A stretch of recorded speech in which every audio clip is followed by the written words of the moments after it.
Our last stop on our Italian adventure was Rome. A new pope was announced, and we experienced ancient ruins like nothing before. A guide even told us that Rome is like an art museum under the sky.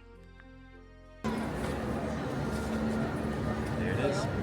We have 48 hours in Rome, so let's see what we can get done. We have officially made it to Roma Termini, and this train station is huge and kind of looks like a shopping mall. But we are gonna make our way over to our Airbnb. We have about a 15-minute walk, we think, and hopefully be able to leave our bags before we go and walk around. So we were able to get into our Airbnb 30 minutes early. We just dropped our bags off. I think we're on just a walking tour right now and just go see the Trevi Fountain, the Pantheon, maybe the main piazza, and see what it goes like. The area is really cute. So we're staying in Monte, which is kind of a good central location to stay in, it seems. Report back later once we walk around and see what everything's like. Yeah, once we get our bearings. Yep. But the first quick restaurant we were at was not good. We wanted to grab just a quick bite so we weren't starving and angry at each other. And it did just that, but hopefully we get some better food later. I know it's hit or miss in a big city, so we need to do some more research on that. But see how we do. The Trevi Fountain's only maybe half mile away, maybe 10-minute walk. So let's see how busy it is on a midday. We're about to be approaching the Trevi Fountain, and surprisingly, the street is not as busy as we thought it would be. But we'll see when we get there.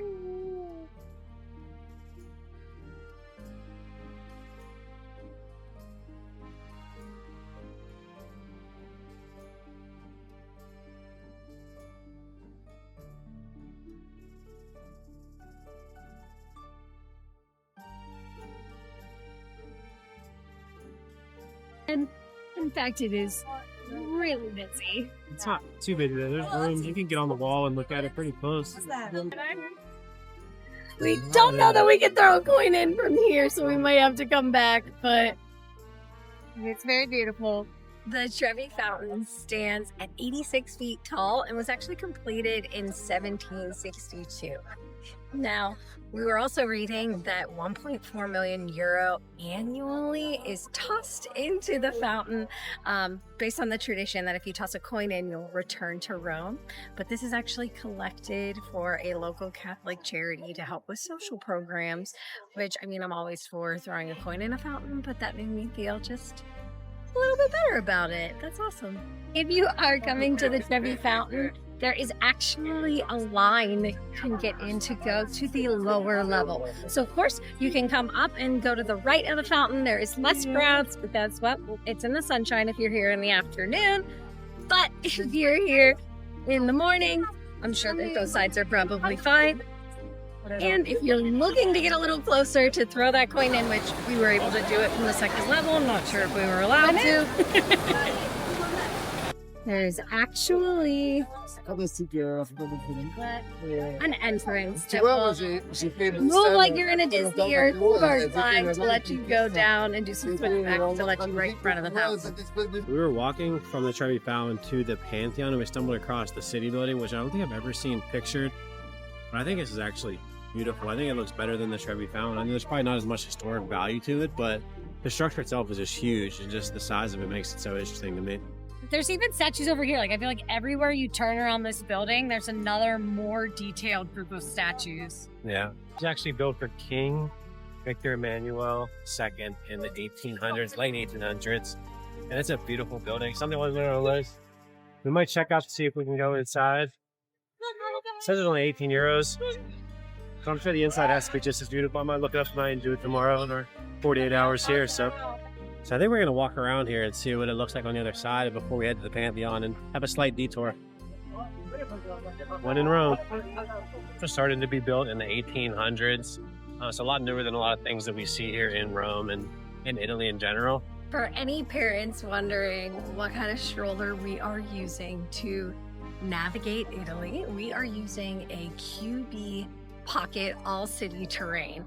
It folds up, all of the wheels fold in, and we actually bought the extra bag, and it stores in the bag. You can throw it over your shoulder. Weighs about 11.5 pounds. You can lock the front wheels on this one that will help you navigate any kind of cobblestone streets.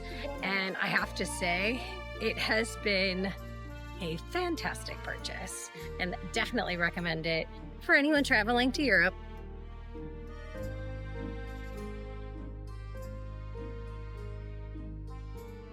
So we made it over to the Pantheon, which has been in use since antiquity and has the world's largest unreinforced dome inside.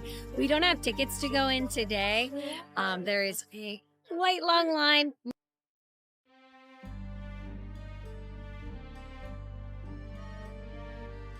Currently in the Navona Square, which was standing on the remains of the stadium that the emperor built in 86 AD, where they had horse races and different type of athletic competitions, but it is actually the most well-known square in Rome.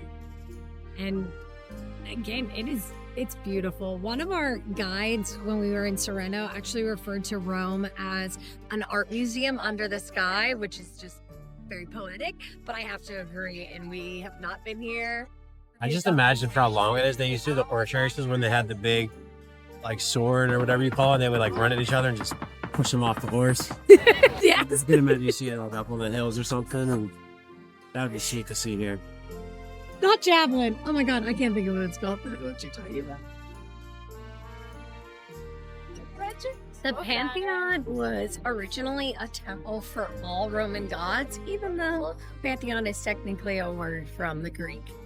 But we are passing, it's just a little bit after 5, and the line is so short. Fortunately, we got to get the little guy back for a nap. But just something to note, that if you don't reserve tickets before your trip, definitely check it out closer to 5, because it closes at 6:30 and the line might be really short.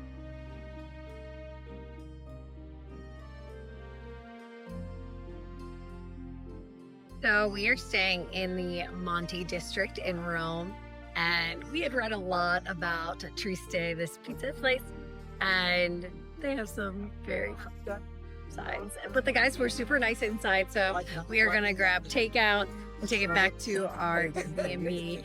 The little guy needs a little bit of a break from the stroller and some time to run around, and it'll give us time to kind of relax and enjoy pizza in a calm atmosphere and kind of discuss what the plans are for the rest of the night.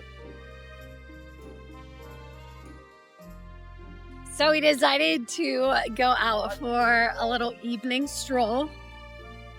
And after we had pizza, and we are walking over to see the Colosseum. We actually have tickets for tomorrow morning at 8:30 a.m.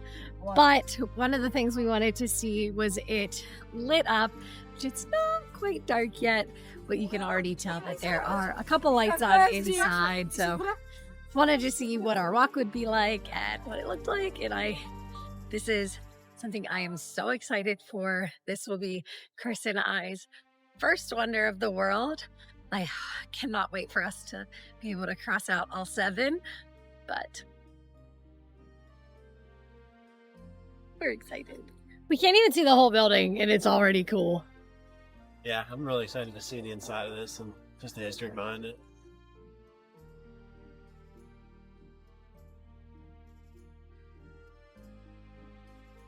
I definitely seeing this lit up at night was absolutely worth it. I think even if you do come during the day, that you need to come back and see it.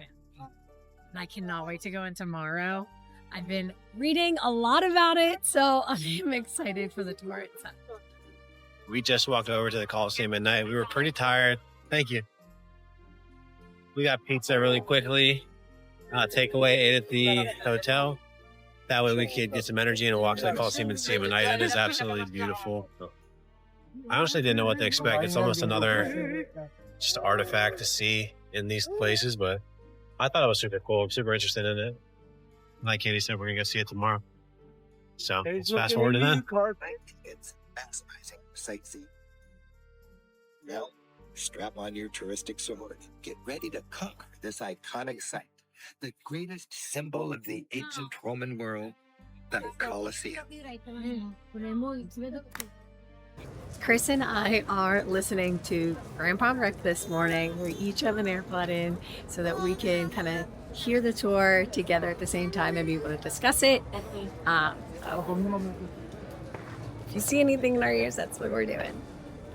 The Colosseum actually had a retractable awning, which is insane to think about just the engineering skill that would have taken at this time that it was built. But for size-wise, it fit between 50,000 and 80,000 spectators. And to kind of put that in perspective, we're from Pittsburgh, and Heinz Field, or Acrisure, whatever you want to call it, holds about 67,000 people. And for the Taylor Swift concert, actually did hold 80,000 people. So it's insane to think that when this was built, that it could hold that many people, let alone there were that many people coming to watch like the animal hunts, the fights. Just what a feat and what a unique entertainment venue. Yeah.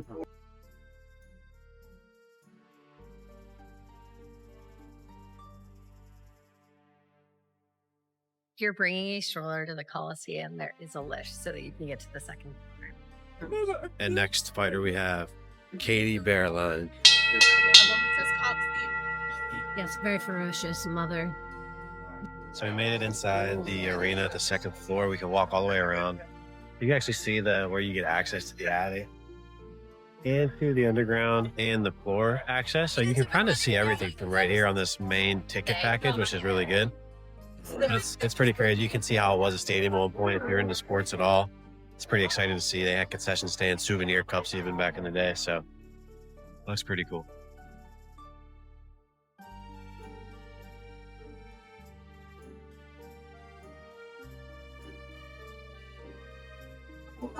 So we learned from Grandpa Rick that there was a death every 5 minutes. And people were actually walking around spraying perfume to cover the set. Which, that's insane to me. Like, I can't even fathom that people would come for entertainment like that. Just a completely different time. For every historical site that we've gone to, we literally just Googled the Rick Steves audio guide, and you can either download them ahead of time, or you can actually, if you have internet, just play them on your phone while you're walking through. And he gives a nice route that goes along kind of the same way that the crowd is going, so you can kind of listen to it and walk along with it.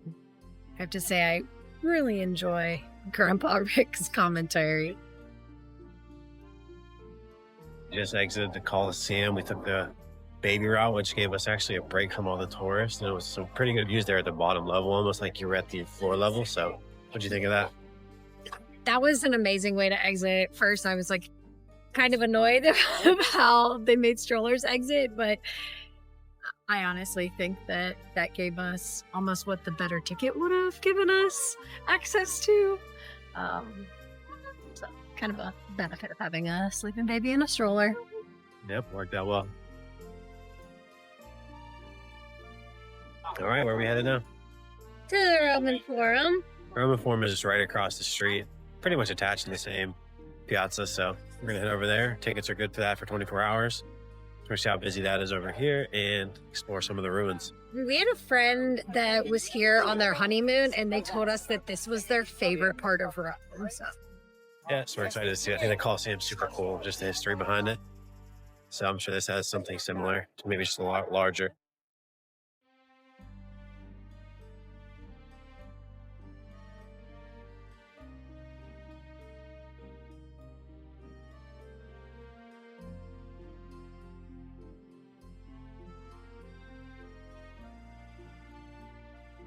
It made it to the Roman Forum. I didn't know this inside part was here, but it looks pretty cool. This walkway is amazing. So many of the ruins are still here, and a lot of room to walk around. Not crowded at all either, which is nice. Yeah. What do you see? Oh. Okay. The Roman Forum was the political and social heart of Rome. So they held anything here from elections, criminal trials, public speeches, and more, because surrounding it is a lot of government buildings. But Julius Caesar even had a hand in building some of the Forum. I can't believe how much of it is left, and just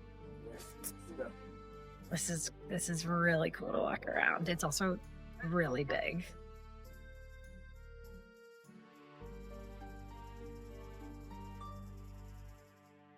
We are making our way from the Roman Forum up to Palatine Hill.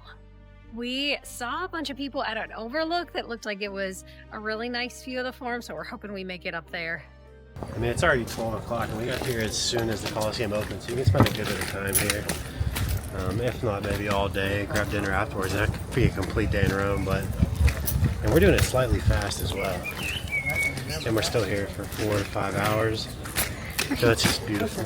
And there's a lot to see. And if you're bringing a stroller, a lot of the sidewalks do look like this, but there are also some smoother sections too. Just make sure you have a stroller that the wheels lock in the front.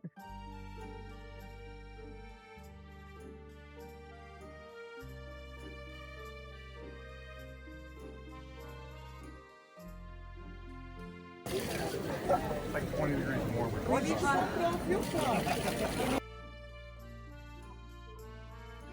Oh, you're good. Oh, you're gonna. We have made it through Palatine Hill and the Roman Forum and the Colosseum all this morning, and now we're going to try to find a place to grab some lunch and then take a little break before we go back out this afternoon and grab dinner and maybe do a little bit more walking around. But that was incredible, and we started at 8:30 and it is 12:30, so definitely set aside a good chunk of your time, or if you plan to do all three. Those steps haven't found me. I don't know when. We're not going to climb it to the top, that's for sure. We have made it over to the Spanish Steps. There's a fountain below that I don't know how to pronounce it, but it translates to Fountain of the Ugly Boat, which kind of feels odd. But there are 135 steps in the Spanish Steps, and it was finished in 1789. We stopped at the cutest little restaurant after our morning and grabbed a light lunch, which, well, we had gone in for a light lunch. I ended up getting cacio e pepe, and Chris got roasted lamb, and my parents got little tomato salad, artichokes, and kind of split everything. But it was called La Tavernelle, and it was in Monte, and it literally felt like you were in somebody's living room. It was so cute. The food was so good. I was like 2 bites in and thought, I'm coming back here for dinner.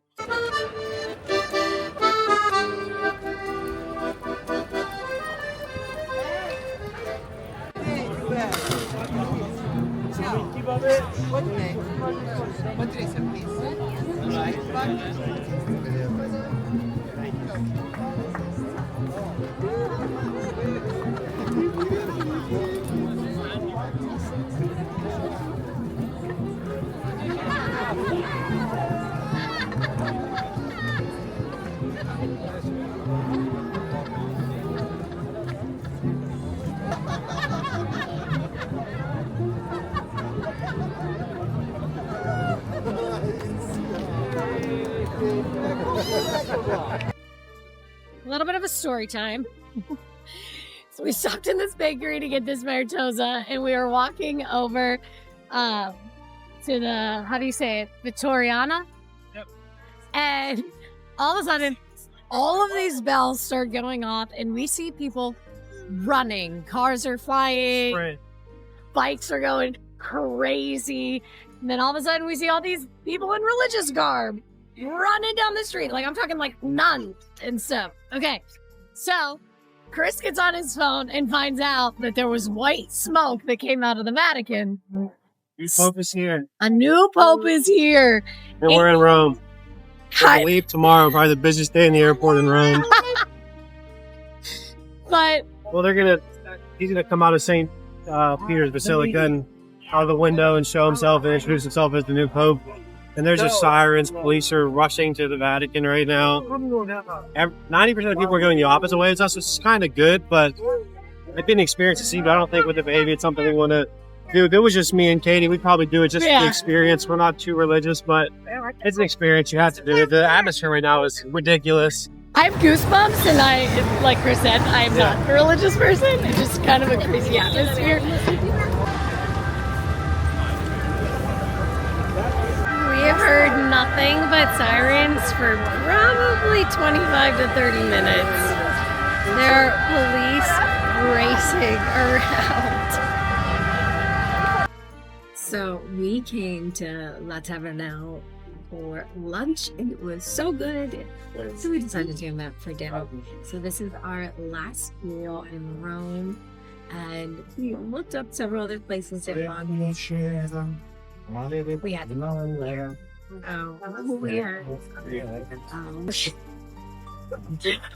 we got a ham and cheese appetizer. Chris got a house wine.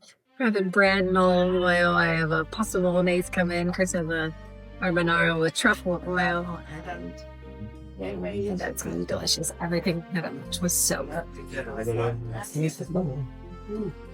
But since we didn't go, it's definitely a good place. And they had good pictures. Super still okay. Happy possible. It was a spoon, but my dad actually kept his spoon from his meatball. It's not like he pulled it out of his sleeve. It's hot.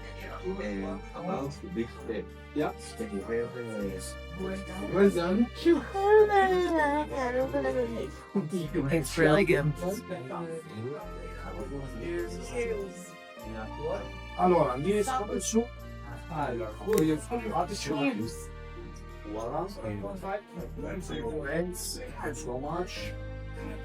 Cheers.